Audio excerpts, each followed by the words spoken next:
नमस्कार, आप देख रहे हैं न्यूज वन हिंदुस्तान और इस वक्त की खबरों में मैं हूं आपके साथ ज्ञान प्रकाश पांडे। देश में आज से 3 नए कानून भारतीय न्याय संहिता, भारतीय नागरिक सुरक्षा संहिता और भारतीय साक्ष्य अधिनियम लागू हो गए। इसको लेकर उत्तराखंड पुलिस मुख्यालय में कार्यक्रम का आयोजन भी किया गया, जिसमें मुख्य अतिथि के रूप में प्रदेश के मुख्यमंत्री पुष्कर सिंह धामी शामिल हुए।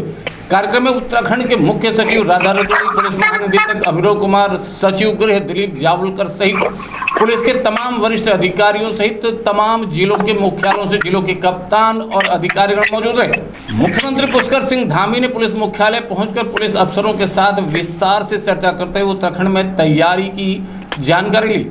मुख्यमंत्री पुष्कर सिंह धामी ने कहा कि राज्य सरकार इन 3 नए कानूनों को लागू करने से पहले तैयारी कर चुकी है। इस संबंध में 20 करोड़ रुपए के बजट का पूर्व में ही प्रावधान किया जा चुका है।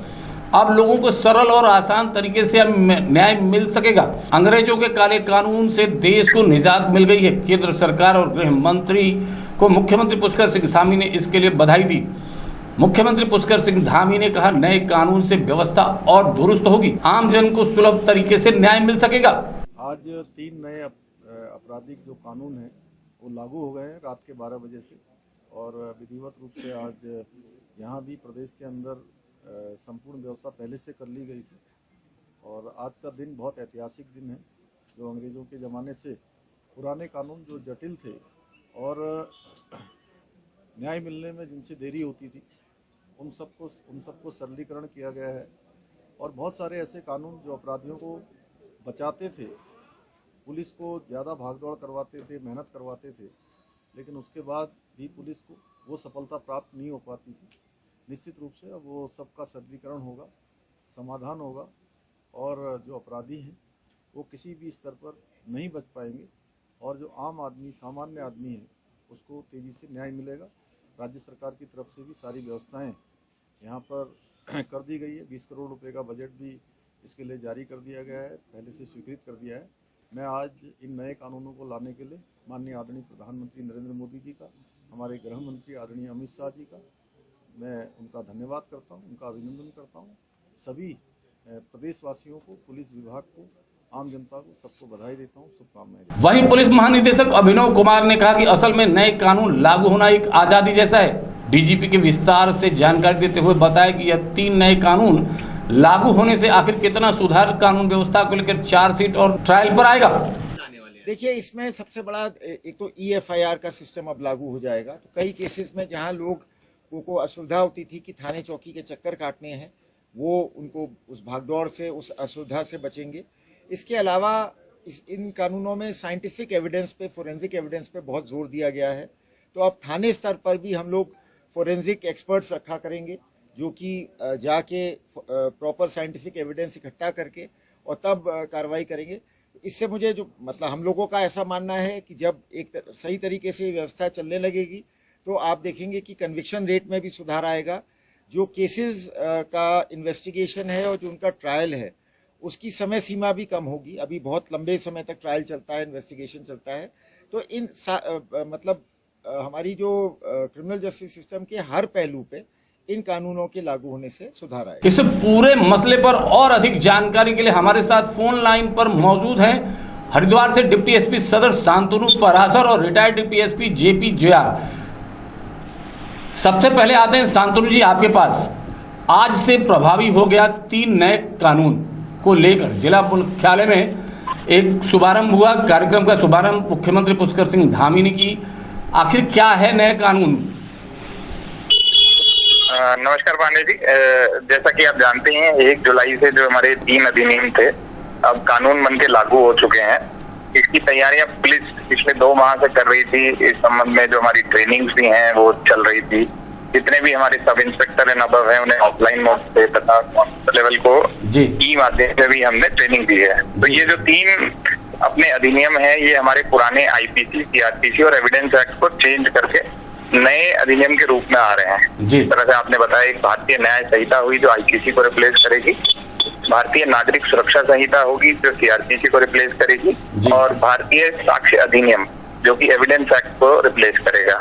तो इसमें जो नए अपने जो कानून आए हैं, इसमें जो अभी लेटेस्ट जो रिक्वायरमेंट है टेक्नोलॉजी की, उस पर काफी फोकस किया गया है तथा विक्टिम ओरिएंटेड पुलिसिंग, जो विक्टिम को एक तरह से न्याय दिलाने के लिए जो व्यवस्था है जी, उसको इम्प्रूव करके और टाइमली न्याय के लिए फोकस करके ये कानून हमने लागू किया है। शांतनु जी, एक बड़ी बात उठ के आती है, क्योंकि अंग्रेजों के कानून बदले गए हैं, नए कानून बनाए गए हैं। यह तीनों ही कानून, जिसमें भारतीय न्याय संहिता, भारतीय नागरिक सुरक्षा संहिता, भारतीय साक्ष्य अधिनियम, ये तीनों नए कानून जो लागू हुए, ये आम जनमानस को कैसे समझ में आएगा, क्योंकि आप तो ट्रेनिंग लेके आए हुए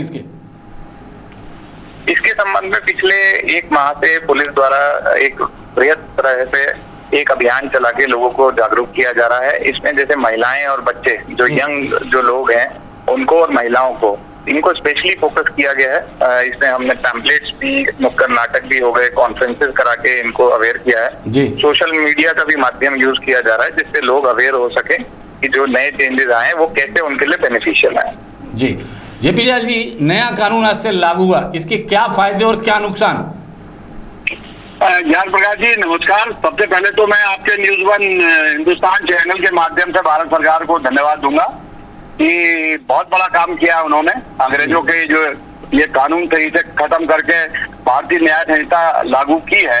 इसका जो रिजल्ट दिखेगा आपको, वो दिखेगा कम से कम 3 से 4 साल के बाद जी। क्योंकि उसमें सबसे अच्छी बात क्या है कि हर धारा में अलग अलग तरीके से एक टाइम लिमिट, एक टाइम बाउंड हो गया कि इतने दिन में ये डिसाइड हो जाना चाहिए। जैसे पॉक्सो एक्ट है हमारे यहाँ कि चार्जशीट दाखिल करने के बाद 1 साल के अंदर डिसाइड होता है। तो उसमें जो है, जब जजमेंट सही समय पर आदमी को न्याय मिलता है तो उसका इम्पैक्ट अलग ही होता है। मेरा मानना है कि ये बहुत समझदारी का स्टेप है और इसका रिजल्ट मैं समझता हूँ कि 3-4 साल के बाद, जब ये चार्जशीटेड या चार्जशीट जब कोर्ट में सबमिट होगी, उसके बाद ट्रायल चल के जब जजमेंट होंगे, तब पता चलेगा कि देखिए कितनी जल्दी इसके रिजल्ट आ गए। जी। शांतनु जी, एक बड़ा सवाल और आता है कि चूंकि ये नए बदलाव हुए हैं कानूनों में, तो क्या ऐसे में जो हम आजकल ऑनलाइन FIR कर रहे हैं, क्या उससे इसमें कुछ जुड़ाव होकर फायदा मिल सकता है? स्पेशली जैसे अभी आपसे मैंने बात भी करी कि जो यूथ है हमारा, जो कंट्री का यूथ है, वो जनरली अभी ट्रेडिशनल वेज जो है, पुराने एप्लीकेशन हो गई, तहरीर हो गई, इसको थोड़ा सा मॉडर्न फॉर्म में देखना चाहता है। तो इसमें जैसे आप देखेंगे जो नया एक्ट है, इसमें स्पेशली इलेक्ट्रॉनिक माध्यम से, जो ईमेल के माध्यम से आप कोई एप्लीकेशन या तहरीर देते हैं, उसको एक्सेप्ट करने का एक प्रपोजल हो चुका है अप्रूव, और इसके लिए व्यवस्था बना दी गई है। जो हमारे थाने हैं उनकी मेल आईडीज क्रिएट हो चुकी हैं, उस पे जो भी तहरीर हमें प्राप्त होगी उसको विदिन 3 डेज वादी को तस्दीक करके उसके सिग्नेचर लेने हैं तथा इसमें FIR दर्ज की जाएगी। तो जो जो हमारा यूथ है, उसको जिस तरह से टेक्नोलॉजी चेंज हो रही है और जो आगे रिक्वायरमेंट भी है कि कैसे पुलिसिंग जो चेंज हो, उसको इंक्लूड किया गया है इन नए एक्ट में। एक बड़ा सवाल और आता है, अंतिम सवाल है आपसे, कि ऐसा देखा गया है कि ऑनलाइन सुविधाएं, ऑनलाइन FIR, ऑनलाइन आपके सारे डॉक्यूमेंट्स ऑनलाइन होते जा रहे हैं, लेकिन उसमें कहीं ना कहीं देखने को मिला कि वादी सफर करता है। इसको कैसे खत्म कर पाएंगे? ये जो नए अधिनियम आए, इसमें इस पे भी ध्यान दिया गया है कि जैसे वादी को पहले मतलब एक तरह से अवेयर नहीं होता था इन्वेस्टिगेशन लेवल पे क्या चल रहा है, तो इसमें प्रोविजंस हैं कि जैसे महिला संबंधित अपराध में उसको विदिन 90 डेज अवेयर कराना है कि विवेचना कहाँ तक गई है, क्या रहा है, और इसमें संबंधित जो फाइनल जो बयान होते हैं वो भी उसकी डिटेल्स भी उसको प्राप्त करानी है। और ये जैसे जैसे रहेगा आगे के स्टेजेस में भी टाइम लिमिट, जैसे अभी जेपी जोयल साहब ने बताया भी कि टाइम लिमिट फिक्स करी गई है, जो क्रिमिनल प्रोसीजर्स हैं कोर्ट में भी उसको भी फिक्स किया गया। तो इसके कारण ये रहेगा कि आदमी अवेयर रहेगा और वो जो एक अनिश्चितता थी वो खत्म होगी। जी, बहुत बहुत धन्यवाद आप दोनों का, जेपी जोयल साहब और शांतनु साहब। बने रहें खबरों में, देखते रहें न्यूज़ 1 हिंदुस्तान। नमस्कार। आप देख रहे हैं न्यूज़ 1 हिंदुस्तान।